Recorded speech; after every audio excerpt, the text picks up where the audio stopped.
로마서 12장 3절로 8절 말씀으로 은사대로 봉사하여 교회를 세우라. 은사대로 봉사하여 교회를 세우라. 같은 말씀으로 말씀 전하도록 하겠습니다. 하나님의 백성은 어떻게 살아야 하는가? 하나님의 백성은 어떻게 살아야 하는가? 지난 시간에 이어서 두 번째 시간입니다. 로마서는 1장부터 11장까지 예수님 믿고 의롭게 되고 구원받은 사람들은 하나님의 백성이다. 유대인이나 이방인이나 차별이 없다고 말씀하고 있습니다. 그리고 12장부터 16장까지는 구원받은 하나님의 백성들이 어떻게 살아야 하는가, 구원받은 하나님의 백성들이 어떻게 살아야 하는가를 말씀해주고 있습니다. 우리 그리스도인들은 어떻게 살아야 하는가, 그 말씀을 성경을 통해서 배우고 철저하게 순종을 해야 할 것입니다. 왜냐하면 우리가 하나님의 백성이 됐기 때문입니다. 하나님의 백성이 됐기 때문에 하나님 말씀에 순종을 해야 되는 거죠. 지난주에는 로마서 12장 1절과 2절 말씀으로 하나님을 기쁘시게 하는 삶의 예배자가 되어야 된다. 삶의 예배가 뭐라고요? 우리가 사는 모든 날 동안 우리가 사는 모든 곳에서 누구에게 영광? 하나님께 영광. 교회에서 예배드리는 이 모습이 가정에서도 예배드리는 모습으로 그렇게 하셨습니까? 교회에서 천사하면 어디서 천사? 집에서도 천사. 어디에서 천사? 직장에서 천사. 세상에서 하나님 앞에서 하나님은 영이시기 때문에 그 하나님이 어디든지 온 땅에 충만하시기 때문에 우리가 어디에 있든지 무엇을 하든지 그 삶의 현장에서 하나님을 기쁘시게 하는 산제사, 살아있는 재물. 옛날에 재물은 죽였죠. 지금 재물은 우리가 재물인데 어떤 재물? 살아있는 재물이 되라. 그러니까 살아있는 재물이 되라고 하는 것은 우리가 정말 날마다 죽는 것이죠. 옛사람이 죽는 것이죠. 하나님이 기쁘게 받으실 만한 산 재물로 우리가 말하는 것, 우리가 생각하는 것, 우리가 행동하는 것, 우리가 손으로 하는 것, 우리의 꿈과 비전 모든 것이 누구에게 영광? 하나님께 영광이 돼야 된다. 내가 왜 잘 돼야 돼요? 하나님께 영광 돌려고. 우리 집안이 왜 잘 돼야 돼요? 하나님께 영광 돌리고. 사업이 왜 잘 돼야 돼요? 하나님께 영광 돌리려고. 자식들이 왜 잘 돼야 돼요? 하나님께 영광 돌리려고. 하나님의 영광 받으시도록 그렇게 해야 된다. 이것이 하나님을 기쁘시게 하는 삶의 예배자라고 말씀을 통해 살펴봤습니다. 또 하나님의 뜻을 분별하고 살아야 된다. 어떻게? 마음을 새롭게 함으로 변화를 받아. 어떻게 마음을 새롭게 함으로 변화를 받는다고요? 성령님에 의해서 예수님 믿으면 영적인 출생, 새로운 피조물, 하나님의 자녀로 다시 태어나서 새로운 마음으로, 새로운 삶으로 하나님의 뜻을 분별하는 그러한 삶을 살게 된다. 날마다 성령님이 그런 삶을 살도록 하나님의 뜻을 분별해라, 하나님의 뜻을 분별해라, 그리고 하나님께 순종해라. 성령님이 날마다 우리 안에서 촉구하시지 않습니까? 우리 마음대로 살면 불편하잖아요. 그런데 하나님의 뜻을 분별하고 하나님의 뜻에 순종하면 참 우리 마음이 평강이 넘치고 기쁨이 넘치고 은혜가 넘치는 것을 볼 수가 있습니다. 그래서 하나님의 뜻이 무엇이냐? 예수님 주신 대계명과 대사명이다. 대계명은 뭐라고요? 마태복음 22장 37절 40절 말씀, 하나님을 사랑하고 이웃을 사랑하라. 하나님을 사랑하고 이웃을 사랑하라. 대사명은 뭐라고요? 마태복음 28장 18절 20절 말씀, 영혼 구원하고 제자 삼으라. 영혼 구원하고 제자 삼으라. 그래서 우리는 대계명과 대사명을 감당하는 주님의 일꾼들이 되어야 할 것입니다. 오늘 말씀은요, 우리가 하나님의 백성으로서 하나님이 세우신 교회 공동체를 세우라는 것입니다. 어떻게 세우라고요? 하나님이 세우신 교회 공동체를 세우라. 교회는 뭡니까? 예수님이 핏값을 주고 사신 교회고 또 교회는 예수 그리스도의 몸이다. 이 교회를 세울 때 어떻게 세워야 되느냐? 은사대로 봉사하여 교회를 세우라는 것입니다. 신약성경에 나오는 모든 교회들은요, 집에서 모이는 가정교회. 여러분 집에서 모이니까 몇 명 모였겠어요? 몇 명? 뭐 대여섯 명, 아니면 뭐 10명, 아니면 뭐 20명. 그렇게 집에서 모이는 가정교회였어요. 그러니까 로마 교회도 약 5개 이상의 가정교회가 모여서 로마 교회를 세웠다. 이루고 있었다. 그렇게 봅니다. 그리고 지금 바울이 이 로마서를 어디에서 씁니까? 고린도에서 쓰잖아요. 이 고린도에 있는 교회들도 집에서 모이는 여러 개의 가정교회가 모여서 고린도 교회가 된 것입니다. 그런데 어떻게 집에서 모이는 교회가 그렇게 부흥할 수가 있었을까? 이게 굉장한 파워였다는 거예요. 313년 콘스탄틴 대제가 로마를 기독교로 공인하기 전까지 로마의 복음화율은요 8%였어요. 8%. 어떻게 그렇게 8%가 됐을까? 다 그게 가정교회. 집에서 모이는 사람들이 집에서 전도하죠. 밥해 먹이죠. 거기서 제자 양육이 이루어지죠. 그러고 막 이제 목자 리더들, 평신도 리더들 하는 걸 보고 배우죠. 전도해 보니까 지금 우리 집에 10명밖에 모일 수 없는데 많아지면 또 이제 훈련된 그 집에서 또 가정교회가 모이는 거예요. 그렇게 가정교회 모여서 로마의 8%가 로마를 뒤집어 엎었죠. 로마를 뒤집어 엎어서 313년에 콘스탄틴 대제가 기독교를 공인하게 됩니다. 기독교를 공인. 그래서 로마가 완전히 기독교화되는 엄청난 힘을 발휘한 것을 볼 수가 있습니다. 이렇게 5명에서 10명, 10명에서 20명 모이는 작은 가정교회, 이런 교회들 안에서 뭘 해라? 은사대로 봉사해서 교회를 세우라는 거예요. 여러 개의 가정교회들이 모여서 로마 교회를 이루고 있었던 것을 볼 수가 있습니다. 또 우리 교회도 이렇게 많은 분들이 모이는데 우리가 할 일은 뭐냐면 각자의 이 은사를 사용을 해서 교회를 세워야 된다라고 하는 것입니다. 우리가 어떻게 교회를 세워야 합니까? 오늘 말씀을 통해서 살펴보도록 하겠습니다. 첫 번째, 예수님처럼 겸손하게 봉사하며 교회를 세워야 합니다. 예수님처럼 겸손하게 봉사하며 교회를 세워야 한다. 로마서 12장 3절 말씀 다시 한번 읽어보겠습니다. 12장 3절 시작. 내게 주신 은혜로 말미암아 너희 각 사람에게 말하노니 마땅히 생각할 그 이상의 생각을 품지 말고 오직 하나님께서 각 사람에게 나누어 주신 믿음의 분량대로 지혜롭게 생각하라. 마땅히 생각할 그 이상의 생각을 품지 말고 봉사. 이게 무슨 말일까요? 마땅히 생각할 그 이상의 생각을 품지 말아라. 그러니까 다른 말로 하면 교만하지 말고 겸손한 마음을 품으라. 겸손한 마음. 즉 로마 교회 안에는요 유대인 그리스도인들과 이방인 그리스도인들이 섞여 있었습니다. 그리고 서로를 향해서 굉장히 좀 교만한 마음을 가지고 있었어요. 유대인 그리스도인들은 우리는 유대인이다. 또 이방인 그리스도인들은 유대인 그리스도인들을 보면서 유대인 그리스도인들은요 그 구약의 율법에 젖어 있기 때문에 먹는 음식 문제라든가 아니면 날에 대한 문제 여러 가지 그 율법적인 습관이 있습니다. 그걸 좀 자기들은 좀 지켜야 속이 편한 거예요. 근데 이방인 그리스도인들은 유대인 그리스도인을 보면 저 믿음 없는 것들 그냥 믿음으로 먹으면 되지 믿음으로 살면 되지 굳이 못 먹는 거 가리고 이러냐. 그러면서 유대인 그리스도인들은 이방인 그리스도 저 천한 것들 이방인 그리스도는 유대인 저 믿음 약한 것들 서로 이러한 분열의 양상들이 있었어요. 그러니까 막 교만한 마음을 갖게 되면 서로가 하나가 될 수가 없는 거죠. 로마는 국제도시 아닙니까? 당시 로마가 세계를 지배하고 있었기 때문에 그 로마 안에는요 유대인뿐만 아니라 로마 사람, 그리스 사람, 마게도냐 사람, 굉장히 많은 사람들이 모였는데 그들이 한 교회 공동체를 이루고 있었다는 거죠. 우리는 이제 한민족인데 한민족이 이렇게 교회 공동체에 모여서도 사실 여러 가지 안 맞는 부분들이 있는데 다민족이 모인 이 로마 교회 안에서는 얼마나 심각한 문제가 있었겠습니까? 그렇기 때문에 봉사를 할 때 어떻게 해야 된다? 마땅히 생각할 그 이상의 생각을 품지 마. 교만하지 말고 겸손한 마음으로 봉사를 하라고 말씀하고 있는 것입니다. 그래서 우리가 봉사할 때요 겸손한 마음이 필요합니다. 겸손한 마음. 내가 누군데 저 교회에 허드렛 일을 하겠어? 그럼 못하는 거죠. 근데 예수님 우리에게 겸손한 마음을 가지라고 여러 번 말씀해 주셨습니다. 그래서 예수님이 마태복음 20장 28절에서 인자가 온 것은 섬김을 발휘함이 아니라 도리어 섬기려 하고 자기 목숨을 많은 사람의 대속물로 주려 함이니라. 그러니까 예수님의 사명, 예수님이 왜 오셨다고요? 섬김 받으러 온 것이 아니라 섬기러 오셨다. 예수님은 섬기면서 어떤 일을 하셨다고? 자기 목숨을 십자가에서 죽이시면서 그렇게 하셨는데 이게 왜 예수님이 자기 목숨을 죽이셨다고요? 많은 사람의 대속물, 많은 사람의 죄를 대신 지시고 많은 사람을 대신하여 예수님이 십자가에 죽으셨. 이게 예수님의 섬김의 대신. 그분이 하나님이시잖아요. 근데 하나님이신데 낮은 인간의 몸으로 오신 거예요. 그래서 우리를 섬겨주신 것이죠.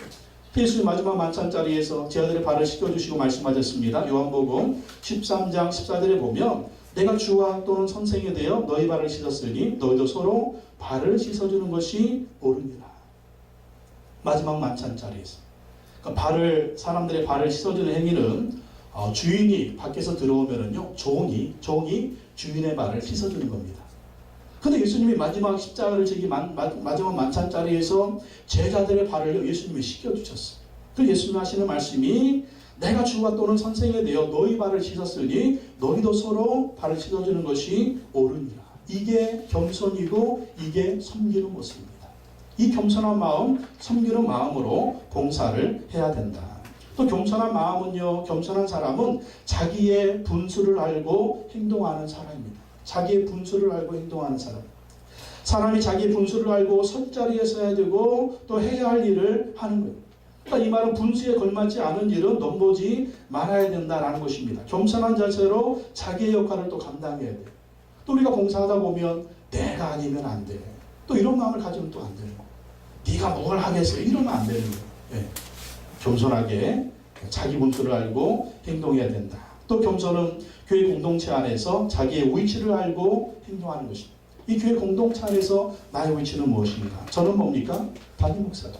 담임 목사는 담임 목사 위치에서, 장로님은 장로님 위치에서, 권사님은 권사님 위치에서, 또 집사님은 집사님 위치에서 겸손하게 봉사하는 것, 이게 바로 겸손한 모습이다. 그리고 겸손하게 자기가 세워지는 것이 아니라 교회 공동체가 세워지는 것에 목표를 두어야 돼.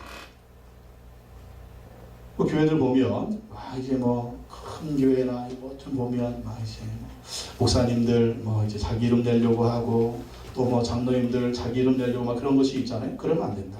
자기가 세워지는 것이 아니라 뭐가 세워져야 된다? 교회 공동체가 세워져. 나의 헌신을 통해서, 나의 봉사를 통해서, 나의 섬김을 통해서 교회가, 이게 바로 겸손한 마음이다라는 것입니다. 96년에 런던 순복음교회에서 사역할 때 총무 전도사로 4년간 사역을 했는데 그때 사례비 얼마 받았냐면요, 처음에는 10만 원, 좀 지나니까 15만 원, 좀 지나니까 20만 원씩 받았어요. 그러니까 20만 원씩 받으면서 사역을 했는데 거의 이제 전임 사역자처럼 그렇게 했어. 그래가지고 하여간 교회 굳은 일은 다 했습니다. 근데 그때는 이것저것 따지지 않았어. 내가 땀 흘리고 헌신하고 봉사하면서 이 런던 순복음교회가 아름답게 세워지는 것, 바로 그것이 나의 목적이다. 이것이 나의 사명이다. 이제 그런 마음을 가지고 열심히 이제 봉사를 하다가 4년 만에 한국에 들어왔는데 지금 런던 순복음교회는요, 한 1000여 명이 모이는 큰 교회가 됐습니다. 이민교회 1000여 명은 아주 대단한 교회자잖아요. 그리고 2005년도에 캠브리지 한인교회 담임 목사를 갔을 때는 이 교회가 보니까 전임 목사님이 쫓겨났어요. 담임 목사님 신임 투표를 했는데 한 표짜로 떨어진 겁니다. 그러니까 성도들에 의해서, 제익들에 의해서 담임 목사가 쫓겨난 거죠. 목회를 그분이 또 잘못한 모습도 있죠. 어떻게 투표를 받는데 한 표차로 떨어지면 거의 90% 이상은 돼야죠. 그러니까 이런 교회 가서 이 교회를 어떻게 캠브리지 한인교회를 아름답게 세울까? 이건 한 가지 목표밖에 없더라고요. 내가 죽어야 된다. 내가 죽고 편안하게 교회가 세워지도록 하자. 그래서 마음에 안 맞는 부분들도 있었지만 제가 참고 그렇게 교회를 그래서 1년 만에 시임투표했을 때는 거의 한 표 반대하는 분이 있더라고요. 어떤 인간인지 제가 파헤쳐 보지는 않았지만 하여튼 99%예요. 그리고 3년 후에 또 3년 후에 시임투표를 하더라고요. 시임투표를 했는데 그때도 99% 또 한 인간이 있더라고요. 누군지는 모르겠는데 하여간 그렇게 해서 교회가 세워지더라고요. 그러고 이제 2008년에 들어왔는데 지금 캠브리지 한인교회 든든하게 잘 세워져 가고 있습니다. 이게 바로 우리의 목표가 되어야 된다. 하여간 나를 통해서 교회가 세워지는 것. 나는 이름도 없이 빛도 없이 그렇게 교회를 세우는 일, 그렇게 나가면 하나님이 기뻐하시고 또 천국에서 큰 상급이 주어질 줄로 믿습니다. 또 오늘 말씀 보니까 오직 각 사람에게 나눠주신, 하나님께서 각 사람에 나눠주신 믿음의 분량대로 지혜롭게 생각하라. 믿음의 분량대로 지혜롭게 생각하라. 이게 참 겸손인데요. 겸손 중에 하나가 믿음의 분량대로 지혜롭게 생각하는. 그 믿음의 분량이 뭐냐? 믿음의 분량은요, 하나님의 관점에서 자신을 보는 것입니다. 하나님의 관점에서 자신을 보는 거예요. 하나님이 지금 나를 어떻게 보실까? 하나님이 지금 나를 어떻게 보실까? 내 관점이 아닌 하나님의 관점. 하나님이 나를 어떻게 사용하기를 원하시는가? 하나님이 나를 어떤 일에 헌신하기를 원하시는가? 그 하나님의 관점에서 하나님이 나를 어떻게 사용하시느냐? 그 사람이 이제 믿음이 달라요. 믿음이 다르니까 이제 또 헌신의 강도도 다른 것이죠. 그래서 그러니까 믿음이 좀 약할 때는 약한 헌신, 또 믿음이 강할 때는 강한 헌신들이 있잖아요. 그러니까 하나님 나눠주신 믿음의 분량대로 내가 할 수 있는 봉사를 하면 되는 것입니다. 또 믿음의 분량이라고 하는 것은요, 예수님을 믿는 믿음으로 자신을 바라보는 거예요. 예수님을 믿는 믿음으로 자신을 바라보는 거예요. 다른 말로 하면 내가 죽고 예수님이 사는 거예요. 내가 죽고 예수님이 사는 것. 갈라디아서 2장 20절에 보면은요, 세 번역에 나는 그리스도와 함께 십자가에 못 박혔습니다. 이제 살고 있는 것은 내가 아닙니다. 그리스도께서 내 안에 살고 계십니다. 내가 지금 육신 안에서 살고 있는 삶은 나를 사랑하셔서 나를 위하여 자기 몸을 내어주신 하나님의 아들을 믿는 믿음 안에서 살아가는 것입니다. 나는 그리스도와 함께 십자가에 못 박혔다라고 하는 뭡니까? 나의 옛사람은 죽었다는 거예요. 나의 옛사람은 죽었다. 그리고 이제 내 안에 누가 살고 계신다? 예수님이 살고 계십니다. 예수님. 내가 사는 것은 무엇으로 산다? 그 예수 그리스도를 믿는 믿음 안에서 사는 것이다 라고 하는 것이죠. 그러니까 믿음의 분량이라고 하는 것은 우리의 삶을 통해서 나는 죽고 누가 살아나도록? 예수 그리스도가 살아나도록. 나는 죽고 예수 그리스도가 드러나도록 그 삶을 살아야 된다는, 그게 바로 겸손이라는 거죠. 그게 바로 겸손하게 봉사하면서 교회를 세우는 것입니다. 나는 철저하게 죽어야 돼. 나는 철저하게 낮아져야 됩니다. 그리고 예수님의 이름이 예수님에 드러나서 이 봉사와 선교의 모습을 통해서 주님의 영광이 드러나고 교회가 아름답게 세워지도록 해야 된다라고 하는 것이죠. 가정교회를 하는 교회 목사님들이나 이 목녀들을 보면은요, 참 섬기는 것이 체계화되어 있습니다.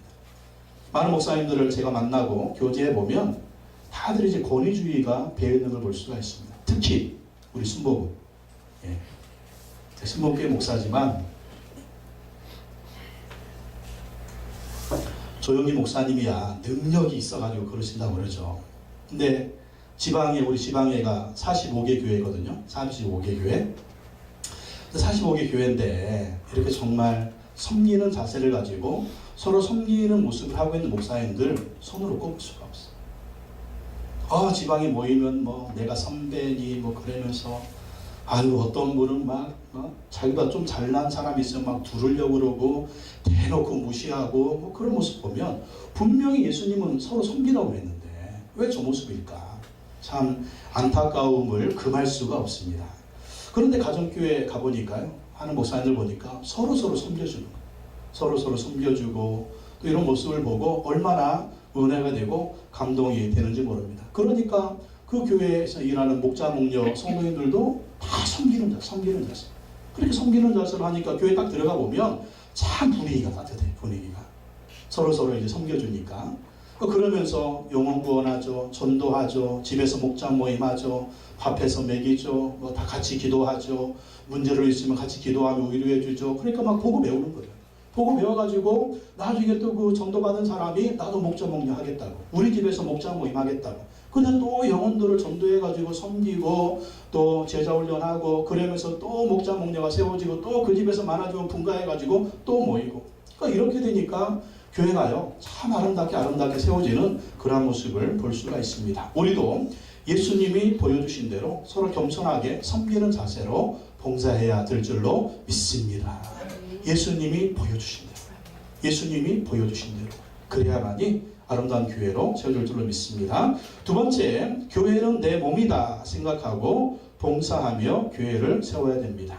교회는 뭐다? 교회는 내 몸이다. 오늘 말씀 보세요. 4절과 5절 말씀 한번 보겠습니다. 4절 시작. 우리가 한 몸에 많은 지체를 가졌으나 모든 지체가 같은 기능을 가진 것이 아니니 이와 같이 우리 많은 사람이 그리스도 안에서 한 몸이 되어 서로 지체가 되었느니라.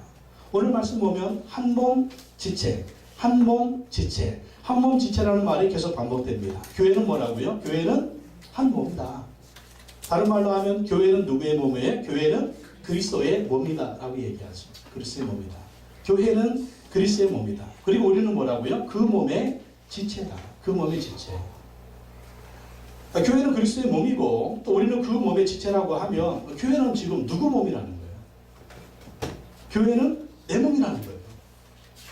우리가 그 교회에 대한 그리스도의 몸된 교회의 지체라고 하면 지체는 뭐냐? 여러분 몸에 지체가 있잖아요. 한 몸에 팔도 있고 머리도 있고 눈도 있고 코도 있고 발도 있고 보이지 않는 안에 장기들도 있고 이게 다 지체잖아요.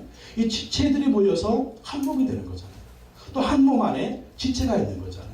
교회가 그리스도의 몸이고 또 우리가 그 교회의 한 몸 된 교회의 지체라고 하면 교회는 바로 우리의 몸이라는 거죠. 우리의 몸. 그러니까 우리가 교회를 섬길 때 어떻게 해야 되느냐? 내 몸처럼 사랑해야 돼. 내 몸처럼. 교회는 내 몸처럼. 내 몸처럼 사랑하고 교회를 섬겨야 된다.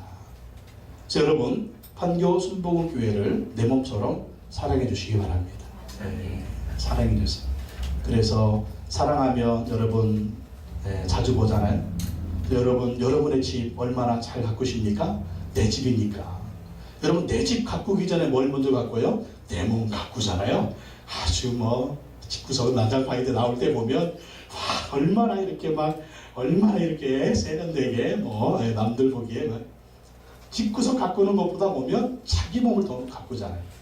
그래서 교회는 내 몸이다.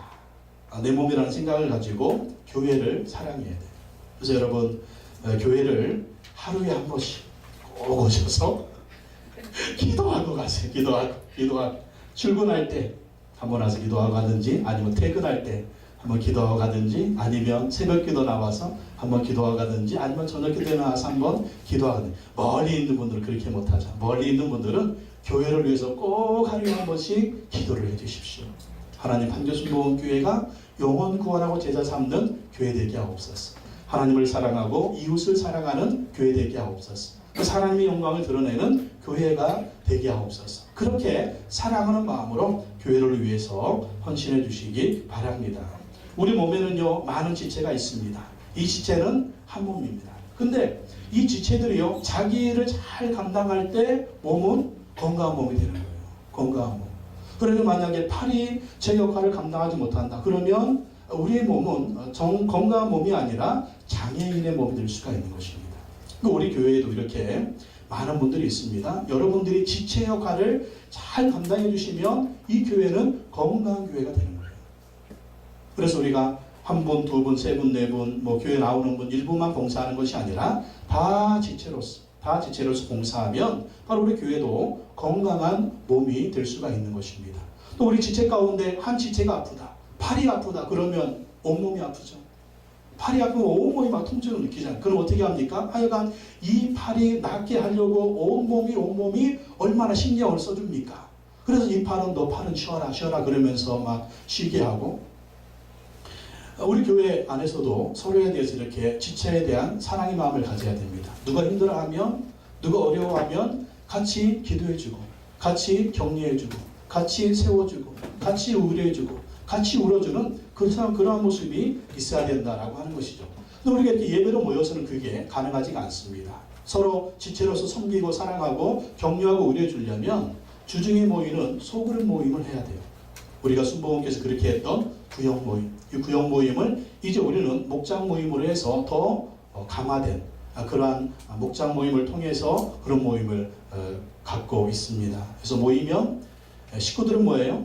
식구들은 모이면 밥을 먹잖아요. 손님은 뭐 줍니까? 간식을 주죠.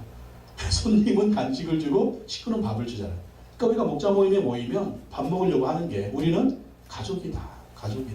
그래서 같이 밥을 먹으면은요 사람의 마음문이 열려요. 밥을 먹으면은 그래서 막 방송 프로그램도 막 집밥 프로그램 나오고 그러죠. 집밥 프로그램 사 먹는 거 질린다. 집에서 해주는 밥을 먹고 싶다. 그래서 집에서 밥을 먹으면서 서로 교제하다 보면 그래서 어려운 문제 있으면 얘기하고 속마음도 좀 얘기하고 문제 있으면 얘기하고 그거에서 같이 기도해주고 또 초대할 사람 있으면 초대하고 그렇게 전도하고 영원하는 그러한 일들이 목장 모임을 통해서 이루어지기를 원합니다. 그리고 우리 지체 중에는요 한 지체도 천한 게 없어요. 눈은 눈대로 귀하잖아요. 코는 코대로 귀하잖아요. 귀는 귀대로 귀하잖아요. 또 손은 손대로 귀하잖아요. 발은 발대로 귀하잖아요. 우리 몸에서 조금 이렇게 조금 지저분하다 생각되는 게 어디예요? 똥꼬죠, 똥꼬. 만약에 온몸이 똥꼬한테 야 똥꼬 너 더러워 그러면 똥꼬가 파악을 해보세요. 완전히 이제 뭐 소화가 안 되는 거예요. 소화가 안 되고 막 밖에 배출하지 못하니까 이 몸이 어떻게 되지? 이 몸이 막 독이 되는 거죠. 독이 들어가지고 살 수가 있을까요? 없을까요? 못 살아요. 못 살아요. 어떤 사람은요 변비에 걸려가지고 그 수술하다 죽은 사람도 있대요. 그러니까 아무리 약해 보이고 좀 천해 보여도 다 우리 몸의 지체는 소중하다는 거예요. 그것도 마찬가지입니다. 우리 교회 나오는 한 사람 한 사람 다 소중하다는 거예요. 이분은 이래서 소중하고 이분은 이래서 소중하고 한 분 한 분 다 소중하다는 거죠. 이러한 소중한 마음을 가지고 서로 봉사하고 세워나가야 할 것입니다. 마지막으로 세 번째, 받은 은사대로 봉사하며 교회를 세워야 됩니다. 받은 은사대로 봉사하며 교회를 세워야 된다. 6절에서 8절 말씀 다시 한번 읽어보겠습니다. 6절에 8절 시작. 우리 주신 은혜대로 받은 은사가 각각 다르니 혹 예언이면 믿음의 분수대로, 혹 섬기는 일이면 섬기는 일로, 혹 가르치는 자면 가르치는 일로, 혹 위로하는 구제하는 자는 성실함으로, 다스리는 자는 부지런함으로, 긍휼을 베푸는 자는 즐거움으로 할 것입니다. 이게 은사거든요. 여기 이제 7가지 은사가 나와 있는데 우리가 흔히 들었던 은사가 있잖아요. 이 7가지 은사는 좀 일반적인 은사예요. 또 영적인 은사, 고린도전서 12장 8절, 11절 나오는 그 영적인 은사들이 있죠. 이런 이제 영적인 은사들인데 이 은사는 뭐 지식의 말씀, 지혜의 말씀, 뭐 믿음의 은사, 병 고치는 은사, 능력 행하는 은사, 예언하는 은사, 영들 분별하는 은사, 방언 말하는 은사, 방언 통역하는 은사, 이런 은사들이죠. 이거는 이제 영적인 은사들. 근데 오늘 말씀에 나오는 이 은사들은 일반적인 은사들입니다. 일반적인 은사들. 그래서 이제 교회에서 봉사할 때 내게 있는 은사가 뭔가, 그러니까 은사를 확인하고 그 은사대로 봉사하면 되는 것입니다. 그러니까 내게 없는 은사를 가지고 봉사하면 힘들어요.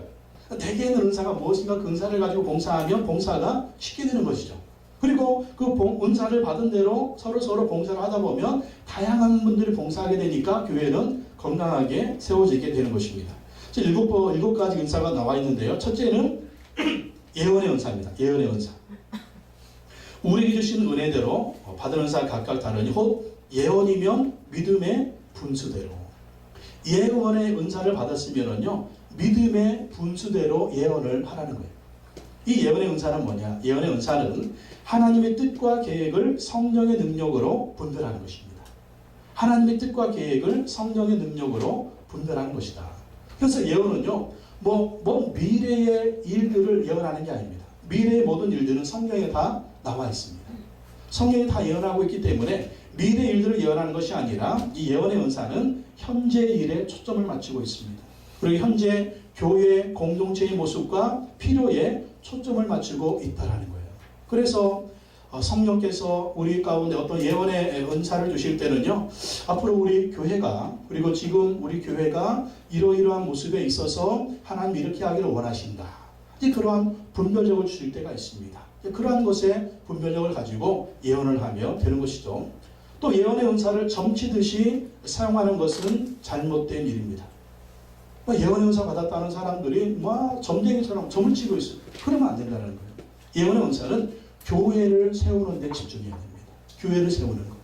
다른 말로 하면 교회에 덕이 되게 해야 된다라는 거예요. 그래서 어떤 사람들을 보면 누가 예언의 은사 받았다고 하는데 그분한테 가서 한번 기도 받아야지. 그게 막 점쟁이 찾아가지고 그렇게 되는 거예요. 그럼 어떻게 됩니까? 우리가 하나님의 자녀고 성령님이 우리와 함께 하시고 하나님 말씀 우리한테 있는데 자꾸 예언의 말씀을 들으려고 누구한테 찾아가는 것은 그 사람의 노예가 되는 것입니다. 그러니까 이단들의 특징이에요. 이단들의 특징. 그러다가 잘못돼가지고 이단이 나오고 그 이단들이 하는 말이 뭐 전쟁이 일어날 거니까 다 피해야 된다. 그래가지고 뭐 미국의 하와이로 도망간 사람, 그 캄보디아로 도망간 사람, 요즘에는 그 신옥주라고 하는 여자 목사가 막 어디가 천국이라고요? 피지. 400명이가 500명이가 막 있는 데서 그게 그 이단인데 그러면 안 됩니다. 우리는 성경 말씀과 성령님의 인도하심을 받으면 예수님의 능력으로 승리할 수 있는 거 믿으시기 바랍니다. 철저하게 예언의 은사는요, 성경 말씀에 벗어나면 절대 안 됩니다. 오직 성경 말씀 중심이에요. 누가 예언을 얘기하는데 성경 말씀이 벗어난다? 그러면 저건 진짜가 아니다. 저건 가짜다. 그렇게 보셔야 됩니다. 그래서 우리는 철저하게 성경 중심, 말씀 중심, 성경 중심, 말씀 중심. 말씀에서 벗어나는 것은 하나님의 뜻이 아닙니다. 사도행전에 보면 예루살렘 교회가 흉년이 될 것을 예언했습니다. 그런데 그것이 그대로 됐어요. 그러니까 이방인 교회들이 어떻게 합니까? 사도 바울이 이방인 교회들에서 헌금을 구제 헌금을 거두어다가 예루살렘 교회를 돕게 됩니다.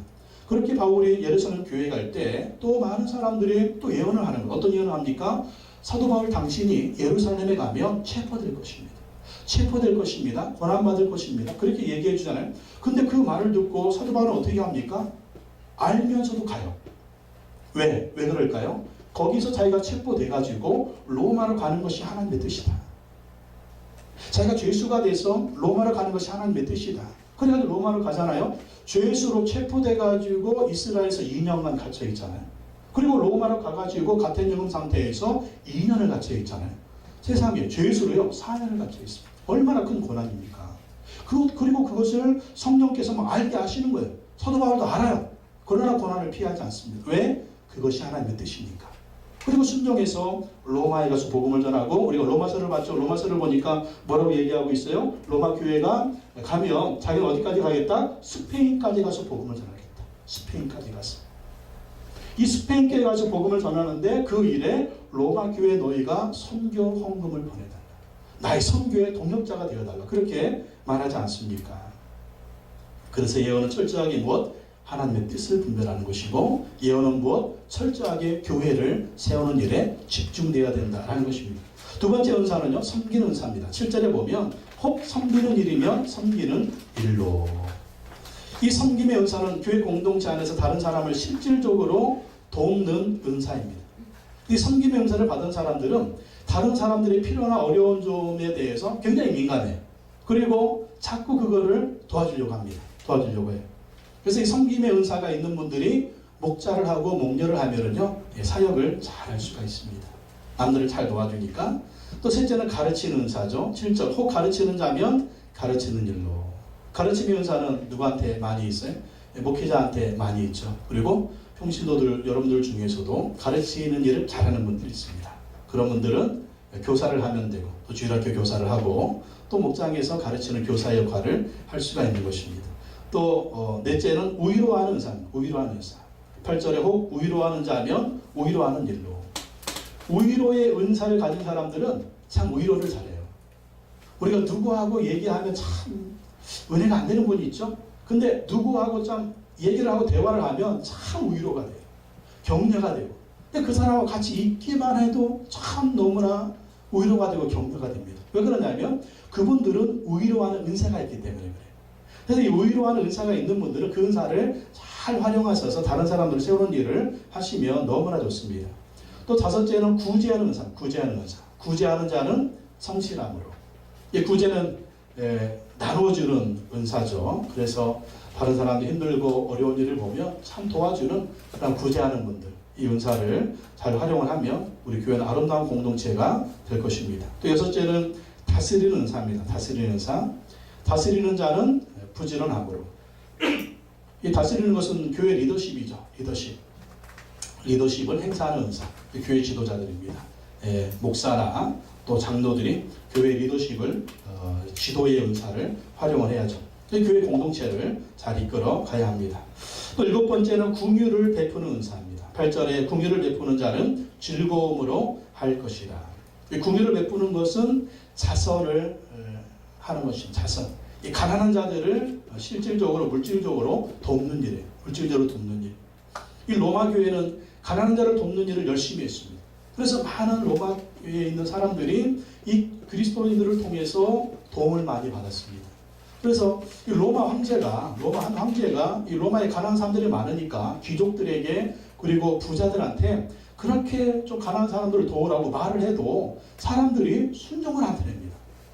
이 국고를 풀어가지고 가난한 사람을 도와주는 일도 한계가 있잖아요. 그런데 가만히 보니까 이 기독교인들, 핍박받는 기독교인들은요, 이 가난한 사람들을 그냥 너무 잘 도와주는 거예요. 로마 교회가 뭐라고 그랬어요? 집에서 모이는 가정교회라고 그랬잖아요. 이 가정교회에서 사람들을 데려다가 밥을 해먹이는 거예요. 그리고 자기 주변에 힘들고 어려운 사람들이 있으면 이 사람들이 자발적으로 도와주는 겁니다. 그러니까 도움받는 사람들이 어떤 마음을 느끼겠어요? 야, 이 사람들이 도대체 누구길래 나를 도와주나? 가만히 보니까 예수 믿는 사람들. 그러니까 나도 예수 믿겠다고. 그래가지고 그 사람들이 한 사람, 두 사람 예수 믿게 되는 거예요. 그래서 로마 황제가요, 한탄을 했답니다.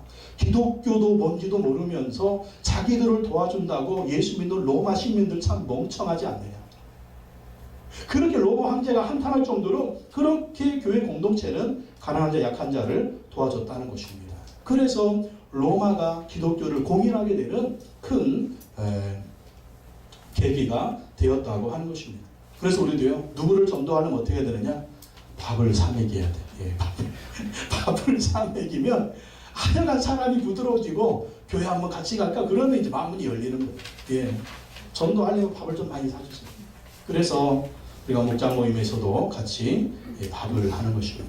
예수님도 보세요. 여러분 예수님 사회 가만히 보면 굉장히 밥을 잘 드세요. 사람들과 밥 먹는 일이 얼마나 많습니까? 십자가 지기 전에도 뭐합니까? 최후의 만찬. 밥 먹고 끝내자 이제. 예수님의 밥상전이에요. 밥상전도. 항상 누구를 만날 때마다 밥을 드시고 식사하시고 그러면서 예수님 사람들을 만나시고 위로하시고 격려하시고 그런 걸 볼 수가 있습니다. 한국의 복지사업 70%가 교회가 감당하고 있습니다. 지금 뭐 교회가 어쩌니 저쩌니 막 욕을 하고 있지만 한국 교회가요, 알게 모르게 복지사업 70%를 감당해요. 이게 정말 잘하는 일이에요. 이러한 일들이 계속해서 되어야 할 것입니다.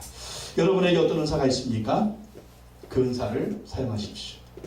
여러분 못하는 거 하지 마시고요. 내게 있는 은사, 내가 할 수 있는 것, 그걸 십시일반으로 하다 보면 교회는 아름다운 공동체, 건강한 공동체로 세워지게 될 것입니다.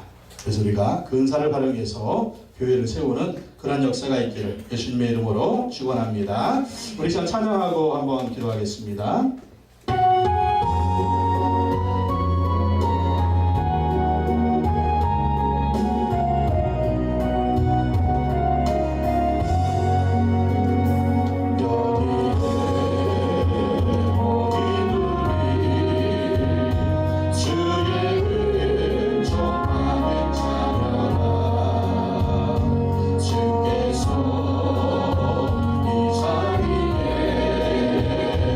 함께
백성은 주님이 세우신 교회를 세워야 한다고 오늘 말씀하고 있습니다. 교회는 그리스도의 몸이며 또 교회는 우리의 몸이라고 성경 말씀하고 있습니다. 지체된 우리가 한몸된 교회를 세우기 위해서 겸손한 마음으로 또 은사대로 오직 교회를 세우려는 이 마음으로 봉사하고 헌신할 수 있는 우리가 되게 해달라고 기도하기를 원합니다.